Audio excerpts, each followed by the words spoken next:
Semangat pagi. Selamat pagi Bu June dan teman-teman mahasiswa Universitas Pertiwi. Hari ini izinkan saya akan menjelaskan terkait dengan tugas di UTS, yaitu mengenai bonus demografi. Sebuah istilah yang akhir-akhir ini begitu familiar di telinga kita, yaitu apa itu bonus demografi gitu ya. Bonus demografi adalah kondisi di mana di sebuah negara usia produktif lebih besar dibandingkan usia yang non produktif. Usia produktif menurut data BPS adalah antara 15 tahun sampai 65 tahun, dan usia non produktif yaitu 0 sampai 14 atau di atas 60. Dan Indonesia kadang-kadang akan mencapai puncak bonus demografi itu di tahun 2045 yang disebut dengan Indonesia Emas. Terus apa korelasinya bonus demografi dengan pertumbuhan ekonomi? Korelasinya adalah di saat usia produktif itu melimpah, maka Indonesia menjadi negara yang kaya akan sumber daya tenaga kerja. Bonus demografi akan membantu pertumbuhan ekonomi jika Indonesia mampu memanfaatkan bonus demografi tersebut.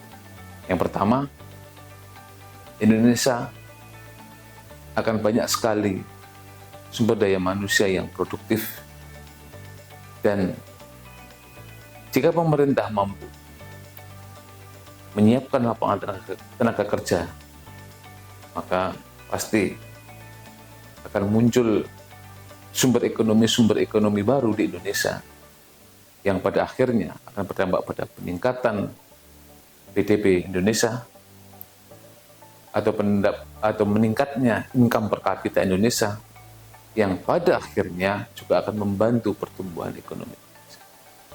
Jadi kunci dari bonus demografi ini adalah bagaimana pemerintah bisa menyiapkan lapangan tenaga kerja. Yang kedua adalah munculnya kelas ekonomi menengah baru di Indonesia. Ketika usia produktif ini diimbangi dengan lapangan kerja yang baru, maka akan muncul masyarakat dengan ekonomi menengah dan ekonomi tinggi di Indonesia. Maka otomatis Indonesia akan bergerak menjadi negara dengan ekonomi yang meningkat. Selanjutnya adalah apa tantangan daripada bonus demografi?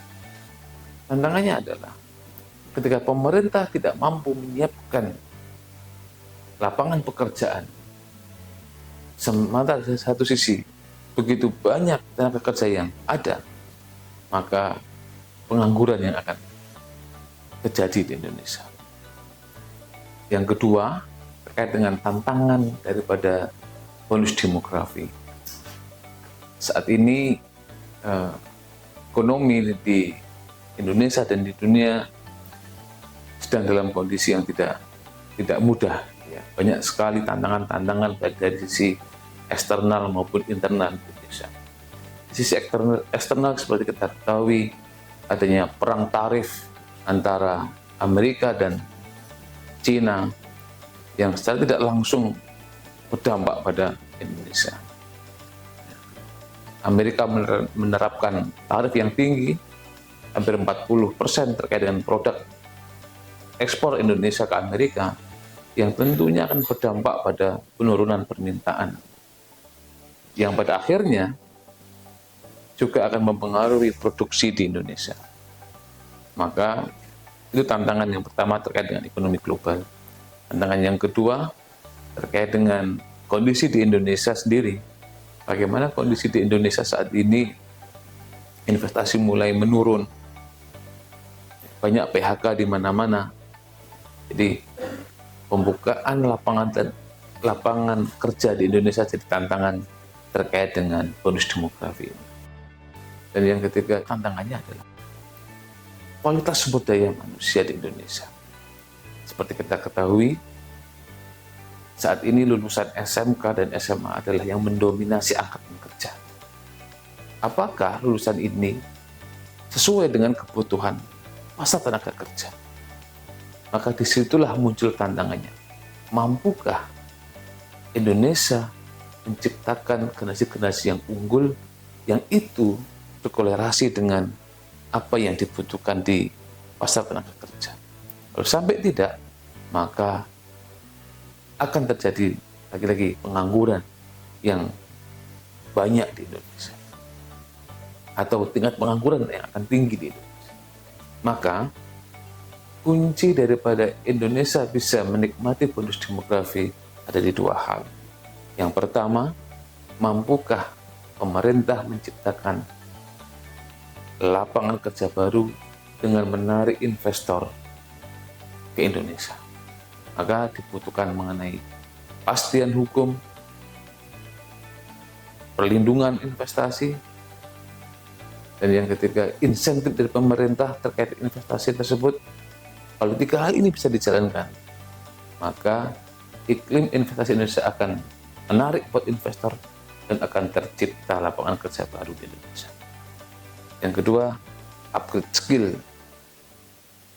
daripada kualitas sumber daya dan kerja.